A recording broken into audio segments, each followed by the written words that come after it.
¿Qué tal? Pues gracias por la presentación, mucho gusto a todos, gracias por estar en esta conferencia. Como ya les dijeron, soy Nicolás Molina, trabajo para Senseta, una empresa de captura y análisis de datos. Soy creador de una de las páginas, digamos que más vistas en cuanto a habla hispana de desarrollo híbrido, Angular, etc. Y pues como ya mencionaron, soy de Bogotá, Colombia. Y esto que me ven puesto ahorita es una ruana puesta, hecha artesanalmente desde Guatavita. Si tienen la oportunidad de ir a Bogotá y a Colombia, pues es un pueblo aledaño, es bien bonito. Ahí está la foto. Pero bueno, hoy venimos a hablar literalmente de desarrollo híbrido versus nativo versus bridge, que ahorita de por sí, la conferencia que nos daban sobre NativeScript es una de las tecnologías bridge. Y básicamente es uno de los enfoques o caminos para desarrollar una aplicación móvil. Y está la pregunta como tal. De por sí hay varias opciones en este momento para desarrollar tu estrategia hacia móviles. Básicamente tenemos aplicaciones web progresivas, tenemos el enfoque híbrido, tenemos el enfoque bridge y literalmente hacer desarrollo nativo, haciendo Object-C o Swift o Kotlin o Java. Pero desde la perspectiva de Angular y desde la comunidad de Angular, básicamente podemos manejar este enfoque manejarlo en tres enfoques: aplicaciones web progresivas, lo que es aplicaciones híbridas y bridge. Y vamos a ver un poco el contexto de cada una para poder saber cuál escoger en determinados casos. La primera es aplicaciones web progresivas, que si ustedes lo han visto es uno de los auges y tendencias, básicamente en lo que es desarrollo web. ¿Y de qué tratan las aplicaciones híbridas? Básicamente traen funciones del mundo nativo hacia la web. Entonces tenemos características como que la aplicación funciona sin conexión y en redes lentas. Entonces, es un gran beneficio pues, para la web. Cargan en segundos, pues obviamente depende de cómo fue desarrollada, pero literalmente cargan rápido. Tiene una tecnología de service workers que lo que hacen es poder cachar cierta información, hacer procesos en paralelo, etc. Tiene notificaciones push. Literalmente varias empresas quieren un enfoque solo por este feature, que quieren enviarle notificaciones a sus usuarios. Pero literalmente esto ya lo pueden hacer desde la web sin tener que pasar a lo nativo. ¿Bien? También está basado en la web, o sea, literalmente es con HTML, JavaScript y CSS. Una de las buenas características de una aplicación web progresiva versus una nativa es que es detectable. Literalmente, si ustedes viven en el mundo nativo y van a desarrollar hacia lo nativo, hay ciertos problemas ahí en indexar, digamos, con una aplicación en los buscadores. Para hacer estrategias como Deep Link, que literalmente es, no sé si ustedes les han enviado un mensaje a WhatsApp o a Facebook y abren una URL y tienen la aplicación instalada, les abre directamente pues, la aplicación de Facebook. Eso a nivel de nativo es un poco complejo hacerlo. Obviamente si tenemos una aplicación web, por defecto tiene URLs y pues, cualquier link llega directamente sin tener que hacer más desarrollo. Es pequeña en tamaño, siempre está actualizada versus a lo nativo, digamos que cuando ustedes distribuyen a tiendas, siempre van a lanzar versiones, pero no siempre todos sus usuarios van a estar actualizados. Las tiendas igual mandan notificaciones para actualización, pero no es 100% seguro que todos estén como en la misma versión. En cambio en la web tú haces un deploy y pues ya está actualizada y todos tienen la última versión. Igual con aplicaciones web progresivas se saca una notificación por Service Workers y se actualiza. Y bueno, tenemos como el icono en la pantalla que eso lo hace bastante familiar. Uno de los casos básicamente de éxito en cuanto a aplicaciones web progresivas es Twitter. Twitter literalmente tiene las dos opciones, tiene una aplicación nativa para Twitter y tiene Twitter como aplicación web progresiva, lo cual no tengo que descargarla desde una tienda, sino literalmente pues la descargo, la añado a mi home screen y pues utilizo. ¿Cuál fue como las características que tuvo Twitter o los resultados? Literalmente tuvo 65% en el incremento de las sesiones dentro de Twitter, 75% de tweets como tal que fueron más enviados pues, al pasarlo como una aplicación web progresiva y 20% en la disminución del porcentaje de rebote, que básicamente los que entran a Twitter no saben cómo funciona y pues, bueno, es como no entré al final. Ese es el primer enfoque, aplicaciones híbridas, con aplicaciones web progresivas. Luego tenemos el enfoque híbrido, y hemos escuchado, si ustedes van a internet, se escuchan muchas cosas de aplicaciones híbridas. La primera, que son lentas porque es un WebView, eso es lo más común que ustedes escuchan. Y sí, literalmente funciona así. Tenemos un WebView donde se renderiza la aplicación, tenemos un puente bridge como nativo, que ahí es donde encontramos cosas como plugins de Cordova, donde hacemos la conexión hacia recursos nativos, sea acelerómetro, cámara, etc. Sin embargo, tenemos a Ionic, que es una de las empresas enfocadas al desarrollo híbrido, que sí se interesa en el performance del WebView o de las aplicaciones hechas en Ionic, que puede y maneja y mejora mucho el rendimiento de las aplicaciones. Obviamente con muchas buenas prácticas que hay que hacer, pero es uno de los frameworks que son más utilizados y que si lo hacemos responsablemente tenemos un buen performance dentro de las aplicaciones. Otra de las cosas buenas es que como se basa en un WebView, se puede distribuir a muchas partes. Básicamente Ionic es uno de los frameworks que permite, como está basado en la web, poder desplegarla como una aplicación web progresiva, desplegarla como una aplicación en Electron, como si fuera una aplicación de escritorio para Mac, para Linux o para Windows.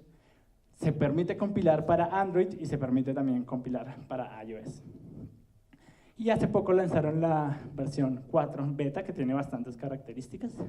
Una de ellas es Capacitor, que básicamente se enfocaron en construir un puente pues, hacia la parte nativa mucho más óptimo que lo que hace Cordova. Entonces, como que esa conexión la hace por medio de Capacitor, que va a mejorar el rendimiento de todas estas conexiones. Y crearon Stencil, que es un compilador que genera web components, que es básicamente el estándar a los que están yendo básicamente todos los frameworks. Angular, por ejemplo, tiene Angular Elements, que es como toda esta cuestión de web components, que hacia el browser son mucho más rápidos y se renderizan, y no le toca al framework básicamente encargarse de como la gestión, sino van nativos casi en el browser. Los entiende, por ende pues funciona mucho más rápido. Básicamente esto es como el entorno de una aplicación híbrida. Entonces tenemos los web components, que puede, pues internamente Ionic los genera con Stencil. Sin embargo, tú puedes elegir el framework de tu gusto. Ionic creció como un framework hecho en Angular, entonces básicamente toda la documentación y comunidad es para Angular. Sin embargo, en esta nueva versión se abrieron pues a más frameworks. Luego está Cordova, que es el que hace la conexión hacia lo nativo, y pues está hacia donde lo podemos pues, distribuir. Por ejemplo, uno de los casos es la aplicación de McDonald's, que básicamente pues, está hecha en Ionic, y pues desde ahí piden y pues hacen como el delivery como tal. Luego está la solución Bridge, y desde Angular, ¿qué tenemos? Básicamente tenemos a NativeScript como el jugador.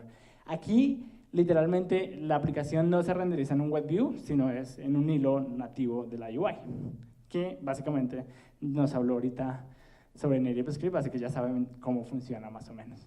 En esa categoría está NativeScript y React Native, funcionan similar. Entonces, pues funciona de que ustedes literalmente pueden hacer código también de la web, solo que tienen que aprender algo más, que es como maquetar en XML, que no es muy complejo, pero pues lo pueden hacer. Compilan, básicamente corre una máquina virtual de JavaScript, donde puede ejecutarlo en el mismo hilo de ejecución. Básicamente esa es como la arquitectura de una aplicación en NativeScript.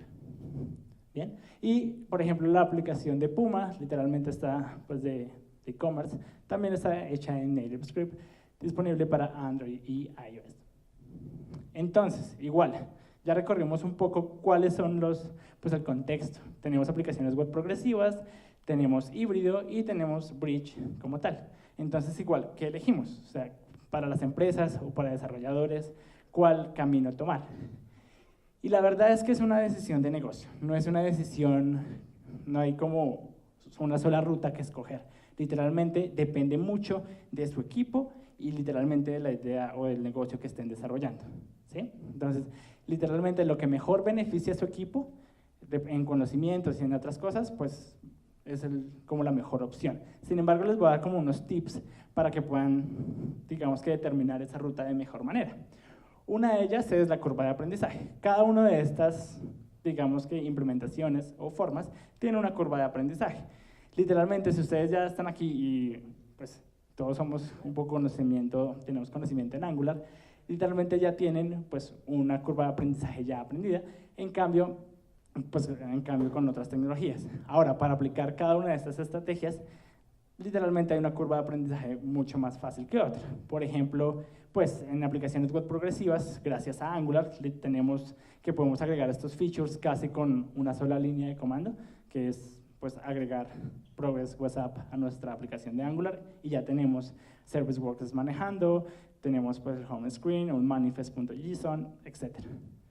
En el caso de híbrido, literalmente uno de los primeros errores en cuanto a híbrido, desde que se creó, que fue por PhoneGap y Córdoba, literalmente es que todos los que teníamos conocimientos en la web dijeron, ok, podemos hacer lo que sea en el mundo pues, nativo porque pues, compilamos JavaScript. Y literalmente compilaban cualquier cosa, metían el plugin de cualquier cosa dentro del WebView. En esos tiempos oscuros había cosas muy pesadas, jQuery Mobile, ese tipo de cosas, y hacían aplicaciones realmente pesadas. Pero obviamente si ustedes tienen conocimientos web, no significa que no deban aprender el otro tipo. Literalmente, si van a utilizar, por ejemplo, híbrido, tienen que aprender a manejar los plugins, cómo funcionan, etcétera, cómo implementarlo.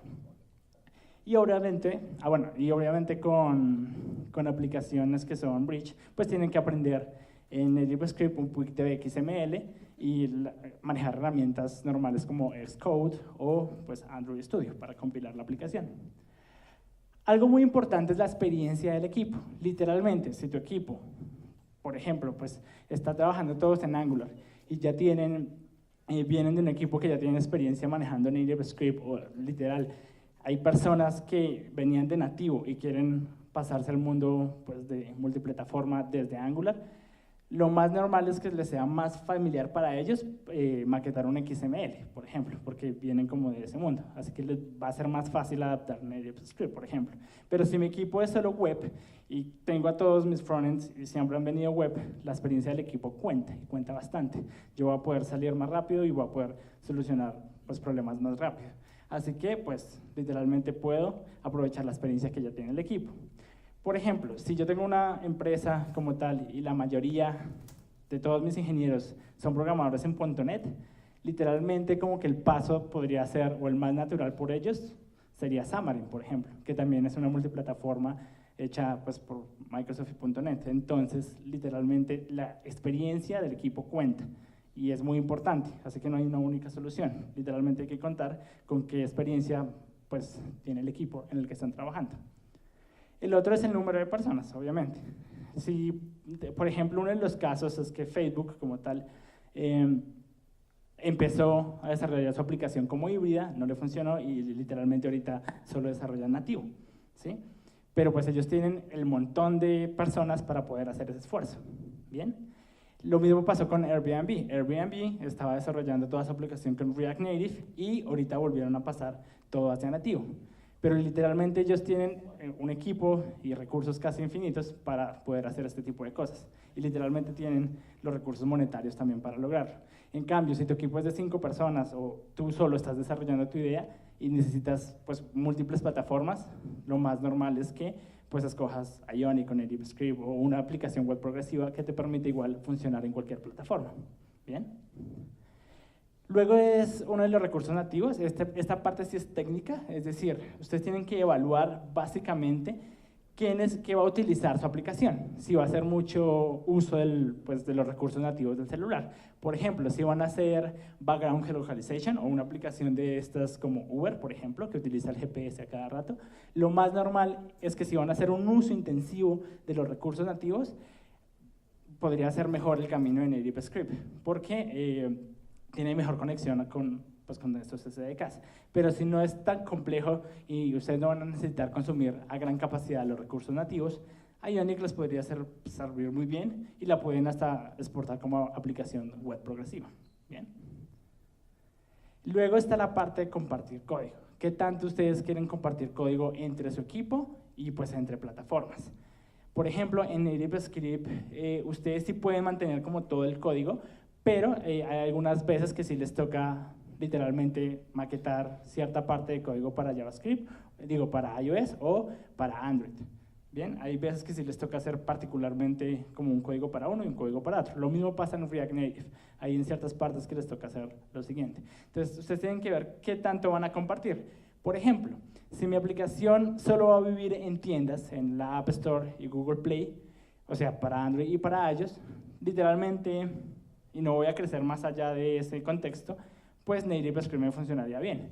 Pero si yo quiero crecer más allá, quiero también exportarla como una aplicación web progresiva, quiero reutilizar ese mismo código también en toda la aplicación web que tengo, lo más normal es que me serviría Ionic, porque lo puedo extender a muchas más plataformas, hasta una aplicación de escritorio puedo hacer con Electron.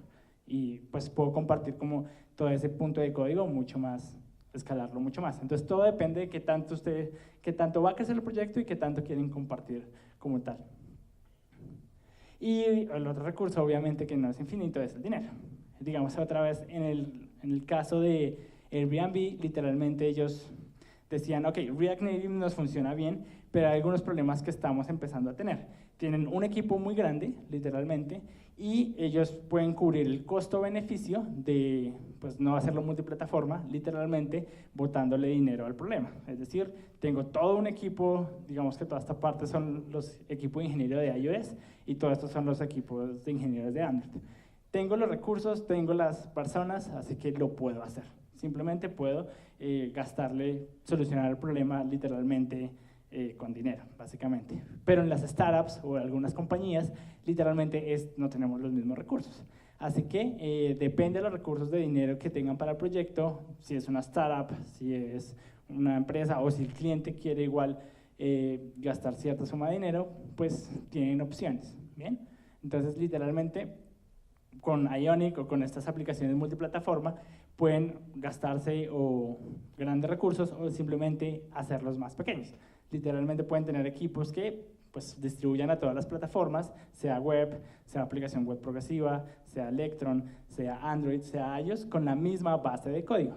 Si nosotros necesitamos este tipo de características, pues literalmente Angular nos va a servir tanto para NativeScript, tanto para Ionic, tanto como una aplicación web progresiva normal.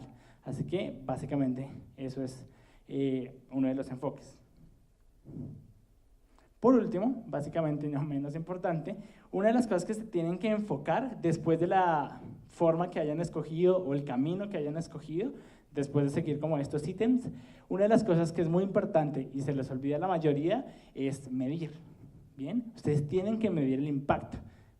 Literalmente, mediciones normales como cuántos usuarios están en mi plataforma, cuántos usuarios activos están, las descargas, etcétera, etcétera. ¿Bien?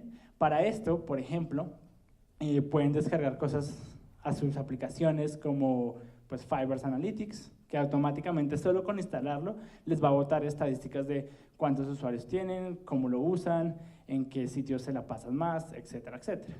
Hay una herramienta de Firebase como tal muy buena, también que es Firebase Performance como tal, que lo que hace es evaluar tipos de performance. Cuánto tarda en iniciar la aplicación, el boot time. Ahorita, por ejemplo, vimos que el tiempo de inicio de una era de 8 segundos, una era de 3. Entonces, ese tipo de métricas las podemos medir.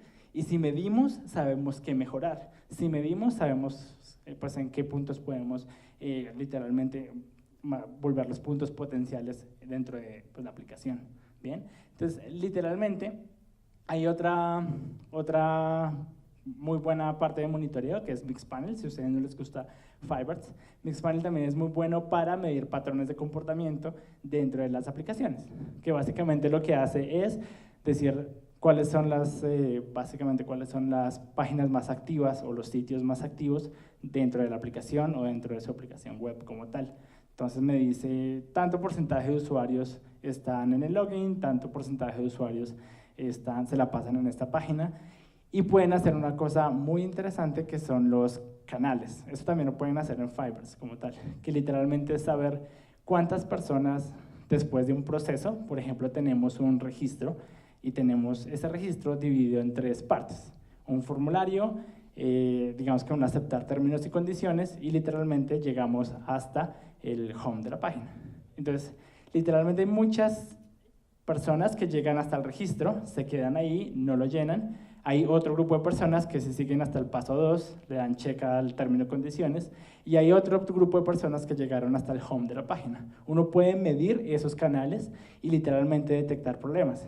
Parece que, no sé, el formulario es muy complicado, es muy engorroso, el usuario no lo entiende y se va. Entonces uno puede medir que con unos cambios en las vistas puede mejorar el nivel de registros a la aplicación, porque estás midiendo literalmente pues, si ese formulario está o no funcionando, si te está registrando o no pues, usuarios y personas como tal. ¿Bien? Entonces, miren que de todo lo que hemos hablado actualmente, tenemos varias formas, varios sabores, pero todo depende de su equipo y de las necesidades de su negocio. Ionic, o sea, digamos, en todas las partes, sea nativo, sea híbrido o lo que sea, se hace mal código. Entonces, literalmente, si ustedes toman las buenas prácticas como compilación con Webpack, que también se puede en Angular en general, en Ionic, en JavaScript, y mejoran tips de performance, utilizan Capacitor o demás, pues tienen unas buenas mejoras y van a tener aplicaciones mucho más rápidas y funcionales a sus necesidades. ¿Bien? Bien, eso es lo que les quería como compartir el día de hoy. Me pueden encontrar en mis redes sociales como @nicobytes, Facebook, Twitter, lo que sea. Y si ustedes como tal quieren una consulta un poco más específica, me pueden escribir a hi@nicobytes.com. Muchas gracias y disfruten más de la conferencia.